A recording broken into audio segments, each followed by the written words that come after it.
ഇബ്രാഹിം നബി ആളൊരു പ്രസ്ഥാനമാണ്, ഒരു സംഭവമാണ്, ഒരു സമുദായമാണ്. ആ ഇബ്രാഹിം നബിയുടെ വീട്ടിലേക്ക് ഇതാ മനുഷ്യരുടെ കോലത്തിൽ ഏതാനും ചില മലക്കുകൾ കടന്നു വരികയാണ്. ഭയങ്കര ചരിത്രമാണിത്. അദ്ദേഹത്തിന്റെ വീട്ടിലേക്ക് വന്നു. ഖുർആൻ പറഞ്ഞൊരു ചരിത്രമാണ്. അദ്ദേഹത്തിന്റെ വീട്ടിൽ മനുഷ്യന്റെ കോലത്തിലാണ് വരുന്നത്. ടിപ് ടോപ്പായിട്ട് റാഹത്തായ നിലയിൽ വരുന്നു. ആരാ വരുന്നത്? മലക്കുകളാണ്. മലക്കുകൾക്ക് അങ്ങനെ മനുഷ്യന്റെ കോലം രൂപം പ്രാപിക്കാൻ പറ്റുമോ? പറ്റും. യതശക്കലു ബി അശ്കാലി മുഖ്തലിഫത്തിൻ ഗൈറൽ കൽബി വൽ ഖിൻസീരി ശഫീഉന റസൂലുള്ളാഹി. പട്ടിയുടെയും പന്നിയുടെയും കോലത്തിലല്ലാത്ത രൂപത്തിലൊക്കെ മലക്കുകൾ രൂപം പ്രാപിക്കുമെന്ന് ഹബീബ് റസൂലുള്ളാഹി. യതശക്കലു ബി അശ്കാലി മുഖ്തലിഫത്തിൻ ഹത്തൽ കൽബി വൽ ഖിൻസീർ. പട്ടിയുടെയും പന്നിയുടെയും കോലത്തിൽ വരെ രൂപം പ്രാപിക്കും പിശാച് ഇബ്ലീസ് എന്ന് ശഫീഉന റസൂലുള്ളാഹി. ഇബ്ലീസ് ഏത് കോലത്തിൽ വരും? പട്ടിയുടെയും പന്നിയുടെയും കോലത്തിൽ വരും. അപ്പൊ പട്ടിയും പന്നിയും കണ്ടാൽ നമുക്ക് മനസ്സിലാക്കാം ഇതാരാണ്ട് പിശാച് തന്നെയാണെന്ന് മനസ്സിലാക്കാം. ആര് പഠിപ്പിച്ചതാ? ഹബീബ് റസൂലുള്ളാഹി. എന്നാൽ മനുഷ്യന്റെ കോലത്തിൽ ആർക്ക് വരാൻ സാധിക്കും? മലക്കുകൾക്ക് വരാൻ സാധിക്കും. എത്രത്തോളം ഇബ്രാഹിമിന് അദ്ഹം റളിയല്ലാഹു അൻഹുമായി ബന്ധപ്പെട്ട ഒരു ചരിത്രമുണ്ട്. അദ്ദേഹത്തിന്റെ അടുക്കലേക്ക് ഒരു സർപ്പം വന്ന ചരിത്രം, വലിയ ചരിത്രമാണ്. ഞാൻ അതിലേക്ക് പോകുന്നില്ല. ആ സർപ്പത്തെ അദ്ദേഹത്തിന്റെ ചില ആളുകൾ അതിനെ കൊന്നുകളഞ്ഞു. അവസാനം അവരെ ഹിസാബിടാൻ വേണ്ടി ജിന്നുകൾ കൊണ്ടുപോയെന്നാണ്. ജിന്നുകൾ കോലം മാറി വരാം. എന്തിന്റെ കോലത്തിൽ വരെ? പട്ടിയുടെയും പന്നിയുടെയും കോലം വരെ അവർക്ക് രൂപം പ്രാപിക്കാൻ പറ്റും. സർപ്പത്തിന്റെ കോലത്തിൽ വരും, പാമ്പിന്റെ കോലത്തിൽ വരിക. നമ്മൾ റോഡിൽ ഒരു പാമ്പിനെ കണ്ടെന്ന് പറഞ്ഞ് വേഗം തല്ലിക്കൊല്ലാൻ നിൽക്കണ്ട. 3 പ്രാവശ്യം അതിനോട് പോകാൻ പറയണമെന്നാണ്. 3 പ്രാവശ്യം പോകാൻ പറയുക. ബിസ്മി തല്ലിയിട്ട് ഇവിടെ വീട്ടുകാർ പേടിച്ചിട്ടുണ്ട്, നാട്ടുകാരും ഭയപ്പെട്ടിട്ടുണ്ട്, പൊയ്ക്കോളൂ എന്ന് പറയാം. 3 പ്രാവശ്യം പറഞ്ഞിട്ടും പോയിട്ടില്ലെങ്കിലാണ് അതിനെ കൊല്ലേണ്ടത് എന്നാണ് സൂഫി പണ്ഡിതന്മാരുടെ അഭിപ്രായം. സൂഫിസം അതാണ്. അല്ലാത്തവർ ചിലപ്പോൾ തല്ലിക്കൊല്ലും. അതല്ല ഈ പറയുന്നത്. സൂഫിസത്തിന്റെ മൈൻഡ് അതാണ്. കാരണം എന്താണ്? സർപ്പത്തിന്റെ കോലത്തിലും രൂപത്തിലും ഒക്കെ ആര് വരാൻ ചാൻസ് ഉണ്ട്? ജിന്ന് വരാൻ ചാൻസ് ഉണ്ട്. നല്ല ജിന്നുകളും വരാൻ ചാൻസ് ഉണ്ട്. യതശക്കലു ബി അശ്കാലി മുഖ്തലിഫത്തിൻ ഹത്തൽ കൽബി വൽ ഖിൻസീരി ശഫീഉന റസൂലുള്ളാഹി എന്ന് പറഞ്ഞതിനർത്ഥം പണമുണർത്തി വീടിന്റെ അടുക്കളയിൽ ഇങ്ങനെ നിൽക്കാൻ. അപ്പോൾ ഉസ്താദ് പറഞ്ഞായിരുന്നു, അയ്യോ പൊന്നുമോനെ പൊയ്ക്കോന്നും പറഞ്ഞ് നമ്മളെ പിടിച്ച് പാലും തേനും കൊളുത്ത് വളർത്തി അവസാനം കൊത്ത് കണ്ട് മരിച്ചിട്ട് കുമ്മന ഉസ്താദിനെ കൊല്ലാൻ വരണ്ട. എന്താണ് ഈ പറഞ്ഞതിന്റെ അർത്ഥം? പറഞ്ഞതിന്റെ അർത്ഥം സൂഫിസത്തിന്റെ രീതി അതാണ്. 3 പ്രാവശ്യം നമ്മൾ പറയുക. അപ്പം നല്ല ജിന്നിൽപ്പെട്ടതാണെങ്കിൽ അതിങ്ങനെ എഴഞ്ഞങ്ങ് പോകുമെന്നാണ്. ഭയങ്കര ചരിത്രം അതുമായി ബന്ധപ്പെട്ടത് ഇബ്രാഹിമിന് അദ്ഹം റളിയല്ലാഹുവിന്റെ കിസ്സയിലുണ്ട്. ഞാനിപ്പോൾ അതൊന്നും അല്ലല്ലോ വിഷയം. സർപ്പത്തിനുമായി ബന്ധപ്പെട്ടതല്ലാത്തതുകൊണ്ട് അതിലേക്ക് കിടക്കുന്നില്ല. അതൊക്കെ ഇൻഷാ അല്ലാഹ് പിന്നെ പറയാം. അള്ളാഹു തൗഫീഖ് തരട്ടെ. ആയത്തും ഹദീസും അതുമായി ബന്ധപ്പെട്ടത് ഒരുപാടുണ്ട്. അള്ളാഹു പിന്നീട് അത് സംവദിക്കാൻ അള്ളാഹു തൗഫീഖ് തരട്ടെ. ഏതായിരുന്നാലും ഇതാ മനുഷ്യന്റെ കോലത്തിൽ 2-3-4 മലക്കുകൾ കടന്നു വന്നു. ആരുടെ മുന്നിൽ? ഇബ്രാഹിം നബിയുടെ മുന്നിൽ വന്നിട്ട് അദ്ദേഹത്തോട് സലാം പറഞ്ഞു. അദ്ദേഹം സലാം മടക്കി. അവരോട് പറഞ്ഞു, നിങ്ങൾ പരിചയമില്ലാത്ത ആൾക്കാരാണല്ലോ. സലാമുൻ ഖൗമുൻ മുൻകറൂൻ. ഖുർആൻ ആയത്താണ്. നിങ്ങൾ പരിചയമില്ലല്ലോ. വേഗം അദ്ദേഹം നേരെ പോയി അടുക്കളയിലേക്ക് പോയി നല്ല ഒരു മൂരുക്കുട്ടിയെ കൊണ്ടുവന്നു പൊരിച്ച് അവരുടെ മുന്നിൽ കൊണ്ടുവന്ന് വെച്ചു. വിശുദ്ധമായ ഖുർആൻ പറയാൻ നല്ലൊരു മൂരുക്കുട്ടിയെ കൊണ്ടുവന്ന് വെച്ചു കൊടുത്തു. പൊരിച്ചു കൊണ്ടുവന്ന മുരുക്കുട്ടിയെ നോക്കിക്കൊണ്ട് അവരനങ്ങാതെ നിന്നു. കഴിക്കാൻ പറ്റത്തില്ല. കാരണം അവരാരാണ്? മലക്കുകളാണ്. പ്രകാശത്താൽ സൃഷ്ടിക്കപ്പെട്ടവരാണ്. മലമൂത്ര വിസർജനമില്ല, ഭക്ഷണം കഴിക്കലില്ല. അതുകൊണ്ട് തന്നെ മലക്കുകൾ അനങ്ങാതിരുന്നു. ഇത് കണ്ടപ്പോൾ ഇബ്രാഹിം നബി ഭയപ്പെട്ടു. എന്താ നിങ്ങൾ കഴിക്കാത്തത് എന്ന് വീണ്ടും ചോദിച്ചു. അപ്പോൾ പറഞ്ഞു, ഞങ്ങൾ വന്നത് നിങ്ങൾക്കൊരു കുട്ടിയുടെ സന്തോഷ വാർത്ത പറയാൻ വേണ്ടിയാണ്. ഞങ്ങൾ വന്നത് ഒരു കുട്ടിയെ നിങ്ങൾക്ക് നൽകാൻ വേണ്ടിയാണ്. ഉടനെ തൊട്ടപ്പുറത്ത് മറയിൽ നിന്നതാകുന്ന ഭാര്യയാകുന്ന അദ്ദേഹത്തിന്റെ ഇബ്രാഹിം നബിയുടെ പ്രിയപ്പെട്ട ഭാര്യ ഫസക്കത്ത് വജ്ഹഹ, മുഖത്തിങ്ങനെ കൈകൊണ്ടടിച്ചു. അത് അവരുടെ ഒരു ശൈലിയാണ്, അറബി ശൈലിയാണ്. മുഖത്തടിച്ചിട്ട് പറഞ്ഞു, വക്കാലത്ത് അജൂസുൻ അഖീം, മച്ചിയും മരടിയുമാകുന്ന ഞാൻ എങ്ങനെ ഇനി പ്രസവിക്കും? എനിക്ക് 90-ലധികം പ്രായമായല്ലോ, ഞാൻ ഇനി എങ്ങനെ പ്രസവിക്കുമെന്ന് പറഞ്ഞു. ഖാലൂ കദാലിക ഖാല റബ്ബുകി ഇന്നഹു ഹുവൽ ഹകീമുൽ അലീം. വന്നതാകുന്ന മനുഷ്യരുടെ കോലത്തിലുള്ള മലക്കുകൾ പറഞ്ഞു, റബ്ബ് തീരുമാനിച്ചിട്ടുണ്ട്. ആ തീരുമാനം അടുത്തിടെ തന്നെ ഉണ്ടാകും. നിങ്ങൾ ഉടനെ തന്നെ പ്രസവിക്കും. നിങ്ങൾക്കൊരു കുട്ടി ഉണ്ടാകും. ഇബ്രാഹിം നബി പ്രായാധിക്യം ചെന്ന സമയത്താണ് മകനുണ്ടാകുന്നത്. ഈ സംഭവമാണിത്. ബഹുമാനപ്പെട്ട ഇബ്രാഹിം നബി അലൈഹി സ്വലാത്തു വസ്സലാം ഇതെല്ലാം കേട്ടിട്ട് അദ്ദേഹം ഈ മലക്കുകളോട് ചോദിച്ച ഒരു ചോദ്യമുണ്ട്. ആ ചോദ്യത്തിൽ നിന്നാണ് മലക്കുകൾ മുഫസ്സിറുകൾ പിടിച്ചത്. അദ്ദേഹത്തിന് ആരുണ്ട്? അഡീഷണൽ ഹെൽപ്പർ ഉണ്ട്. അതാണ് ചിന്തിക്കേണ്ട പാഠം. അദ്ദേഹം ചോദിച്ചൊരു ചോദ്യം പരിശുദ്ധമായ ഖുർആൻ ഒരു ജുസുവിന്റെ തുടക്കമാണത്. ഖാല ഫമാ ഖതുബുകും അയ്യുഹൽ മുർസലൂൻ. മാ ഖതുബുകും അയ്യുഹൽ മുർസലൂൻ,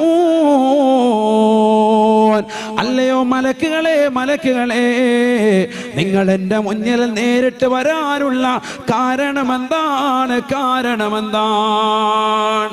മാ ഖതുബുകും, നിങ്ങളിപ്പോ ഖിതാബിടാൻ കാരണം എന്താ? നേരിട്ട് വരാനൊരു കാരണമുണ്ട്.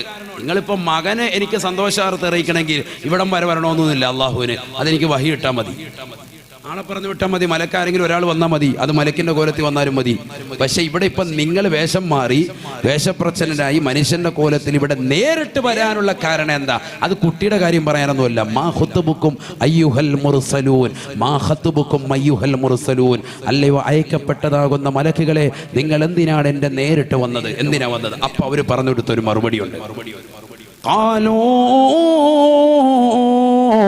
إنا أرسلنا إلى قوم مجرمين لنرسل عليهم حجارة من طين مسومة عند ربك للمسرفين فأخرجنا من كان فيها من المؤمنين فما وجدنا فيها غير بيت من المسلمين.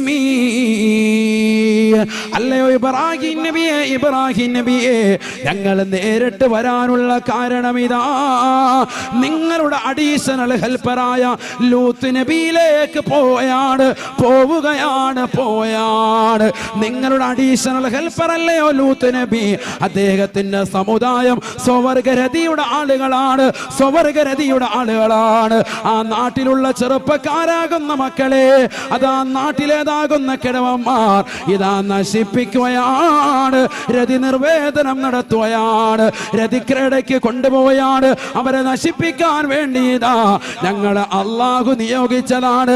അനുവാദം വാങ്ങാൻ ഞങ്ങൾ വന്നതാണ്. ഇന്നാ ഉർസിൽനാ ഇലാ ഖൗമിൻ മുജ്രിമീൻ. അഴീക്കോട് ചട്ടിയിലുള്ള ചെറുപ്പക്കാരെ, സഹോദരങ്ങളെ, നിങ്ങളുടെ ജീവിതത്തിൽ ഇന്ന് വരെ സ്വർഗരതിയിലേക്ക് പോയിട്ടുണ്ടെങ്കിൽ തൗബ ചെയ്യണേ.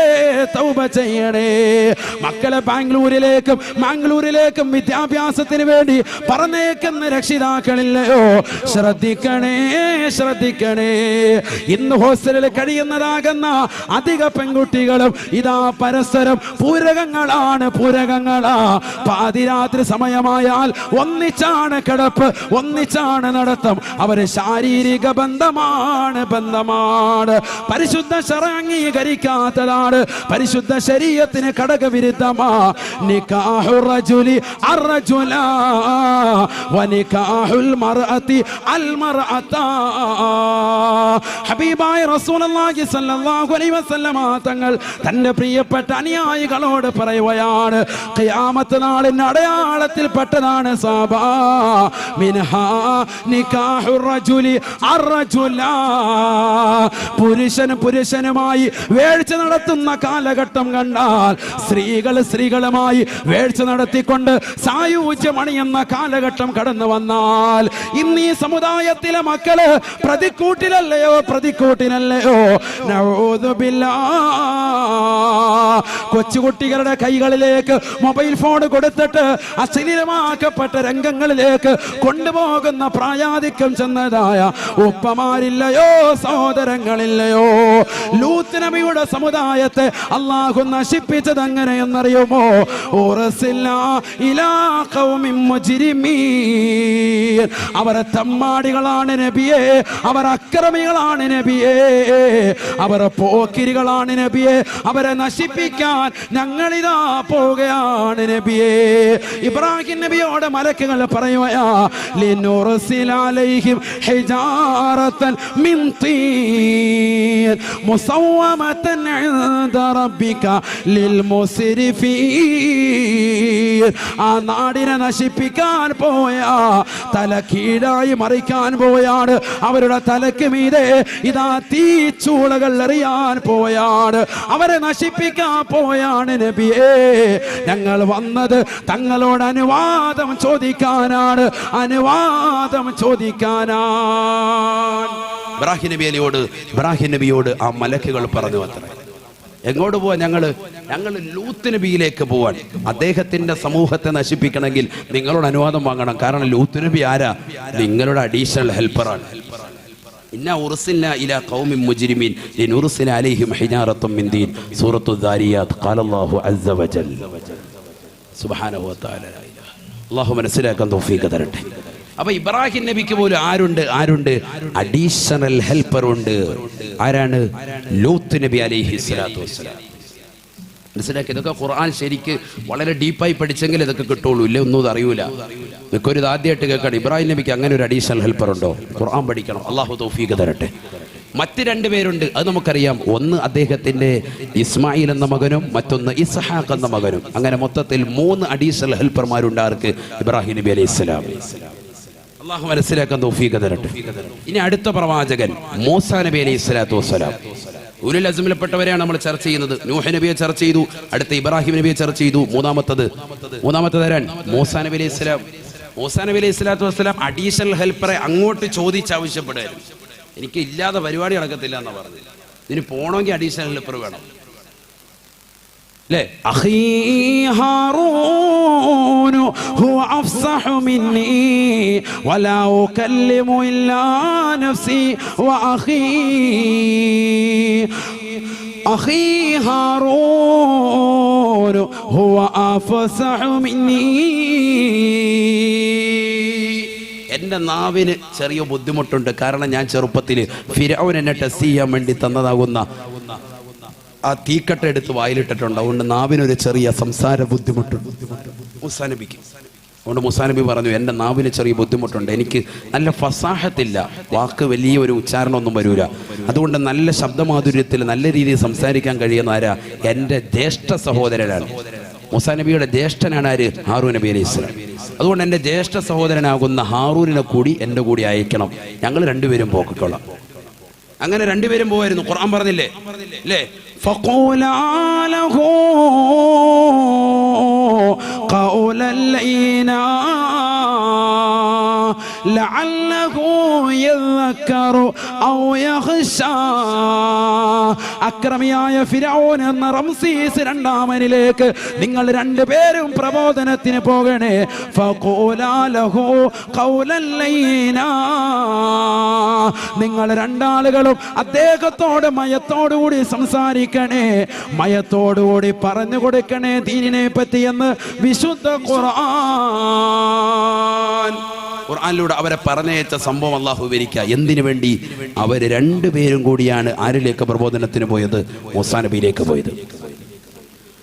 മൂസാ നബി അലൈഹി സ്വലാത്തു വസ്സലാം ഫിർഔനും രണ്ടാളുകളും കൂടിയാണ് ഫിർഔനും അദ്ദേഹത്തിന്റെ കൂട്ടാളിലേക്കും പോയത്. വളരെ ശ്രദ്ധിക്ക്. രണ്ടാളുകൾ കൂടി ഒരാളിലേക്ക്, ഫിർഔനിലേക്ക്. ഒരാള് ലോകർക്ക് മുഴുവനുമായി അയക്കപ്പെട്ടു, സയ്യിദുനാ റസൂലുള്ളാഹി. അടുത്ത പ്രവാചകൻ ഈസാ നബി അലൈഹി സ്വലാത്തു വസ്സലാം. അവസാനത്തെ വ്യക്തി അദ്ദേഹമാണ്, മുഹമ്മദ് നബിക്ക് മുമ്പുള്ളതാകുന്ന വ്യക്തി. ഈസാ നബി അലൈഹി സ്വലാത്തു വസ്സലാമിന്റെ അഡീഷണൽ ഹെൽപ്പർ ആരായിരുന്നു? യഹ്യാ നബി അലൈഹിസ്സലാം. ആരാണ്? യഹ്യാ നബി അലൈഹിസ്സലാം. ഇതൊക്കെ ഖുർആനാണ്. ഇതും കൂടി പറഞ്ഞിട്ട് ഇൻഷാ അല്ലാഹ് നമുക്ക് ഏതാനും ചില ചരിത്രങ്ങൾ പഠിക്കണം. അഡീഷണൽ ഹെൽപ്പർ അള്ളാഹുവിന്റെ റസൂലിന് ഇല്ല എന്നാണ് നമ്മൾ ഈ പറഞ്ഞു വരുന്നത്. അതിൽ നൂഹ് നബിയെ പറഞ്ഞു. നൂഹ് നബിക്കുണ്ടായിരുന്നു സാമി ബിൻ നൂഹ് അലൈഹിസ്സലാം, സ്വന്തം മകൻ. ഇബ്രാഹിം നബിക്കുണ്ട് ഇസ്മായിൽ, ഇസ്ഹാഖ്, 2 മക്കൾ. അതോടൊപ്പം ലൂത്ത് നബി അലൈഹിസ്സലാം. മൂസാ നബിക്ക് സ്വന്തം സഹോദരൻ, ജ്യേഷ്ഠ സഹോദരൻ ഹാറൂൻ നബി അലൈഹിസ്സലാം. ഇതൊക്കെ അഡീഷണൽ ഹെൽപ്പർമാരാണ്. കൂടെ സഹായത്തിന് വേണ്ടി, പ്രബോധന ദൗത്യത്തിൽ സഹായത്തിന് വേണ്ടിയുണ്ട്. അള്ളാഹിന്റെ റസൂലിന് അതില്ല. ഈസാ നബി അലൈഹി സ്വലാത്തു വസ്സലാമിനുണ്ടായിരുന്നു. ആര്? യഹ്യാ നബി അലൈഹിസ്സലാം. അതെവിടുന്ന് മനസ്സിലായി? പരിശുദ്ധമായ ഖുർആനിൽ നിന്ന് മനസ്സിലായി. ഈസാ നബി അലൈഹി സ്വലാത്തു വസ്സലാം ആരാണ്? വലിയ പ്രവാചകനാണ്, വലിയ വ്യക്തിത്വമാണ് സയ്യിദുനാ ഈസാ അലൈഹി സ്വലാത്തു വസ്സലാം.